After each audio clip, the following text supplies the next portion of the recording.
Today's question is, I've been told to never let my knees go over my toes during exercise. Is that true?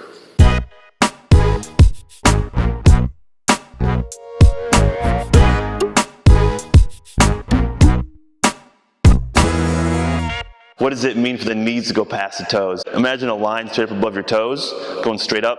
If your knee pushes past that imaginary line, then they're saying that that is dangerous not to do that while you work out because it's bad for your knees. If you think about it, no matter what you do on a daily basis, whether you're climbing stairs, whether you're trying to sit down in a chair, whether you're sitting down to go to the bathroom, those knees are going to slide forward and go past the front of your toes. Think of people in third world countries. A lot of them, this is how they sit to do a lot of stuff. It could be even parts of their jobs.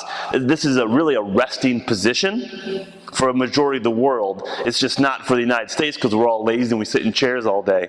Okay, so in this position, my knees are past my toes, but yet I'm resting, and it should be a relaxed and easy position. So why would someone say that you don't want your knees to go past your toes? One reason is they say it can increase the stress, the shear forces in that knee. And there's some research to back that up, but the increase in shear forces isn't that great. And so that gets blown out of proportion, and people get really scared, really for unfounded reasons.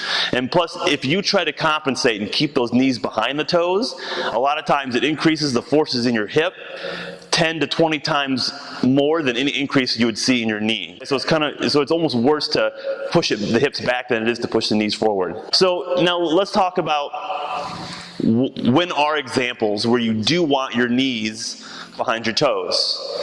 I would say if you are someone who has arthritis in your knees or some structural damage where it does cause pain for that to happen, then it's good to avoid pain and try to keep your knee behind your toe if at all possible. Another reason is if you're stretching, if you want to stretch your hip out, you get in certain positions where you want to keep that shin nice and vertical so you can focus on stretching the hip.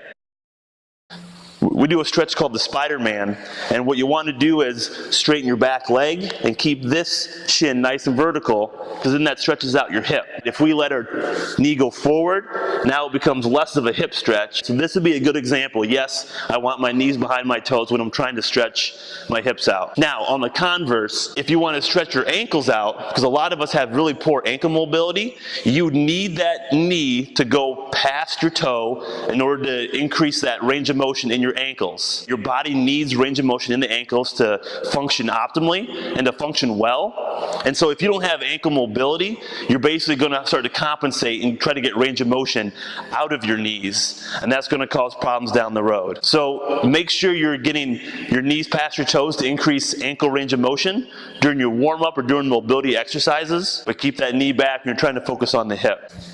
So, don't be afraid to let the knees go past the toes. Make sure you do it well. People do it all over the world, and they do it safely and effectively. It's part of your daily life. If you don't train it in the gym, you're going to lose that ability.